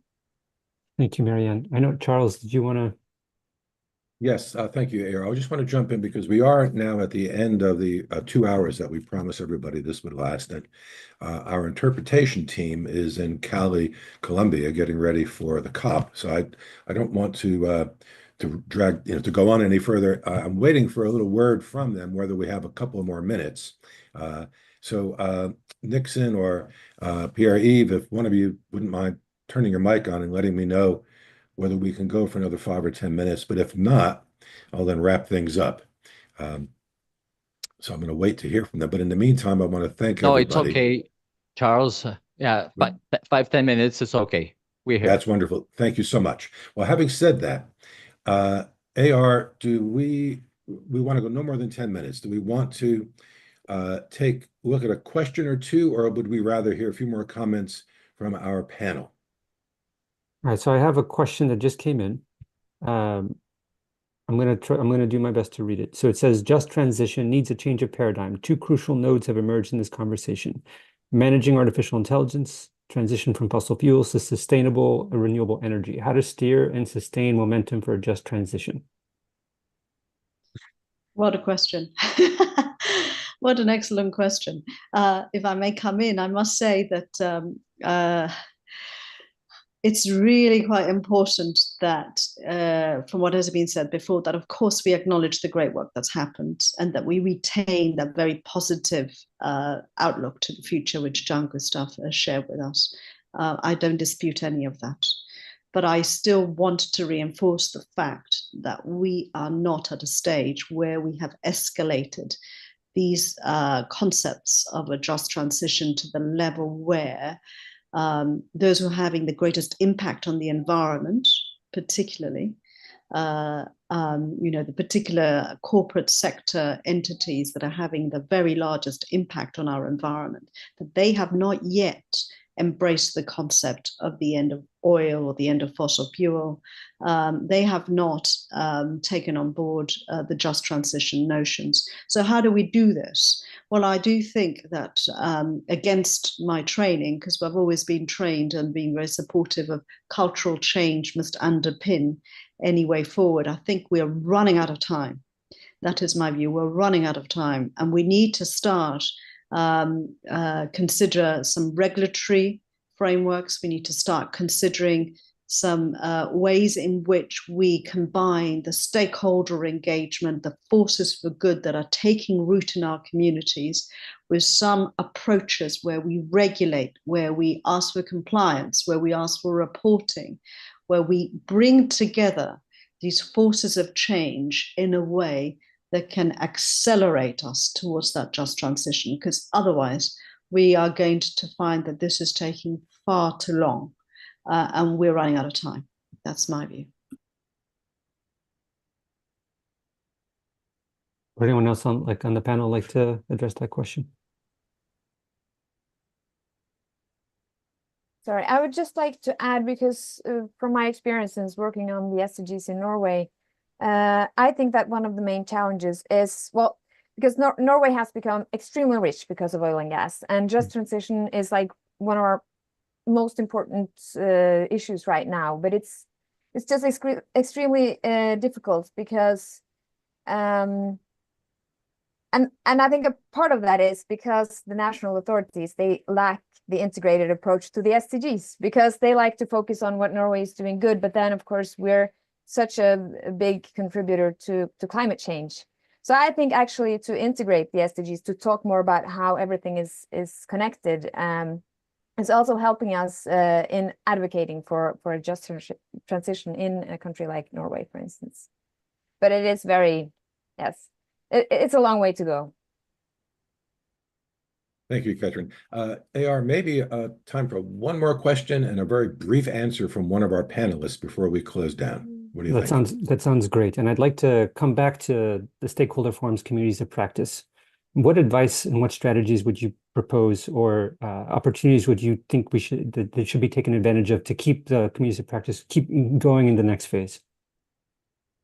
One on that note. Maybe a quick word from each of you, if you have a moment.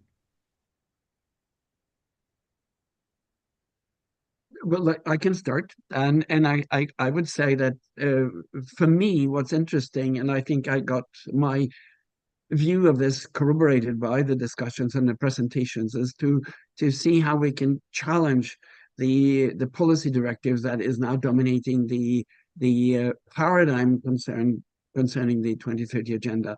I do think that and I would, look to Keiko-san's work as a grassroots, but all the small grassroots organizations. I really think that there are lots of positive examples there that are not actually reported on. And I would like to see that practice, for instance, in relation to nature-based solutions, challenge the operative policy that is taking place, not only at the UN, but also on national levels. So from grassroots organizations, and challenge the policy. And I think this is something that the community of practices can do. We can amass this, and then we can also ask a very impertinent question. Are you sure you're measuring progress the right way, where people matter? Thank you. Thank you, Jan Gustav. I can definitely come in Please. there as a grassroots actor. One of the things we actually try to do is normalize the collection of civil society collected data, because as Jan Gustav just mentioned, that's not reflected in our really high level reports, either the challenges and neither the challenges nor the solutions. And I feel like that really does need to be reported on, because the ground level realities are very, very different. I think that understanding is something that I'd just like to reiterate is very, very important when it comes to us trying to achieve a more sustainable future. None of this, of what we talk about, none of that can be implemented or become a reality if we don't consider the needs and wants of those who are most often left behind, or even consider the solutions that are being implemented by grassroots actors. So that again creates this very big gap where it's like, action is taking place, but we don't know about it. And then we're kind of just trying to reinvent the wheel. And that is time wasted, and we can't afford to do that, as everyone on this panel has spoken about and alluded to today. And the last thing that I would say is that we need to ensure that the money goes to where it is most needed, and just writing about our retooling our financial institutions isn't enough anymore. We need to make sure that we actually reach out to those who are the farthest first, so that we can truly implement the whole SDGs goal of leaving no one behind and ensuring a life of dignity for all. Thank you. Thank you very much. Sean, thank you. AR, I think that maybe that's all we have. That's all we have Okay. time for. I think Daniela had one last. If we can let her talk Sure. for a minute, and then Of we'll course. thank There's them always all, and time then for we'll- Daniela. Go ahead. 30 seconds. Two key things I wanted to answer with. First of all, the engagement of stakeholders in governance, the communities of practice representatives, those who are grassroots in governance, and governance at the multilateral level, I think is really important. Not consultation, but embedded in governance, and we need to advance that a little bit more. And the second point I'd like to make is that it's really important that our communities of practice do not reinvent wheels. There seems to be a lot of doing the same thing time and time again and learning from experience, but actually that could be accelerated by learning from each other's experience too. And I think Stakeholder Forum is very well placed to enable those cross communities of learning experiences to be shared. So thank you. Thank you for the opportunity. And I think that's the perfect note to end on. Thank you to the esteemed members of the panel. And Charles, the floor is yours. Thank you very much, AR. I think it's time for us to wrap up now. I'm going to share my screen just one more time for the audience to let you know what we're going to be, so you know where to look for the information that we're going to be sharing. And what I would like to say, of course, as a final word, many thanks to everyone in our audience for joining us today, and a special thanks to our special guests, those who joined us for the interactive panel discussion. I know some of you rearranged your schedules to be with us. We really, really appreciate that. A huge thanks to the United Nations Environment Program in New York, the European Commission, and especially to the Integrate SDGs team for your conceptualization and delivering of this webinar, and to Pierre-Yves Cernet and his team for their exceptional services. As mentioned earlier, the meeting is being recorded. A link will be sent to you via the Zoom platform tomorrow. You'll also receive another email in the future from us, from the Integrate SDGs teams, inviting you to engage in the initiative as we continue to build on the work of the Integrate SDGs database and the communities of practice. Thank you once again, and goodbye from New York, and be safe, everyone.